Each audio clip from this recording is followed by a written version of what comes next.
14 मे. विषयाची व लौकिकाची आस सोडावी. आपण रामाचे झालो म्हणजे आपली काळजी त्याला लागते. आपण रामाचे व्हायला अडचण आमचीच. आवडच मुळे आपण विषयाची आणि लौकिकाची ठेवतो. साहजिकच एकाची आसक्ती ठेवल्याने दुसऱ्याची विरक्ती येते. नोकरीच्या वेळेस आम्ही बायको मुलांना बाजूला सारून कामावर जातो ना, मग साधनेच्या वेळी बायको मुले आड येतात. हे कारण का सांगावे? बायको आणि पैका या 2 गोष्टी आमच्या आड येत असतात, असे आजवर अनेक संतांनी सांगितले. मग या निर्माण तरी का केल्या असे कोणी विचारतील. त्याला उत्तर म्हणजे काड्याच्या पेटीने विस्तवही पेटविता येतो आणि घरही जाळता येते. त्याचा जसा आपण उपयोग करावा तसा तो होतो. खरे म्हणजे आम्हाला भगवंताची तळमळच लागत नाही. एक जण मला म्हणाला की मला प्रपंच टाकावासा वाटतो. मी त्याला म्हटले, नुसता प्रपंच टाकण्याने तुला वैराग्य कसे येईल? वैराग्याला नेहमी विवेकाची जोड लागते. तू आपला मीपणा टाकलास तरी खूप झाले. चांगले कर्म आड येत नाही असे थोडेच आहे. वाईट कर्म कुणाला सांगण्याची तरी आपल्याला लाज वाटते, पण सत्कर्म आपण अभिमानाने ज्याला त्याला सांगत सुटतो. मागील जन्मी पाप केले होते म्हणून या जन्मी हे भोगतो असे म्हणतो, आणि आता चांगली कर्मे करतो म्हणजे पुढल्या जन्मी सुख लागेल असे म्हणतो.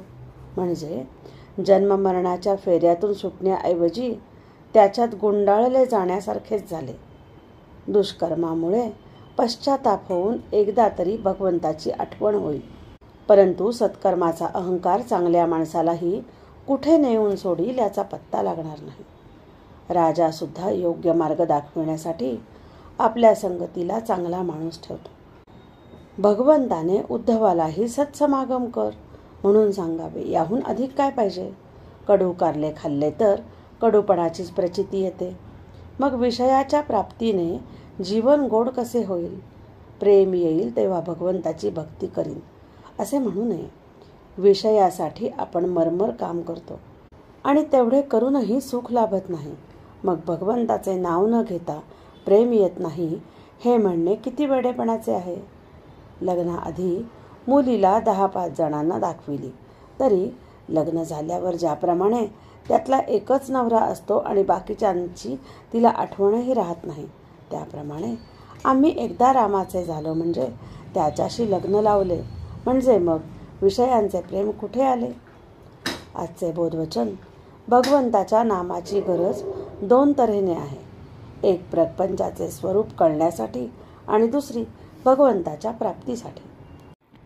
जय जय रघुवीर समर्थ.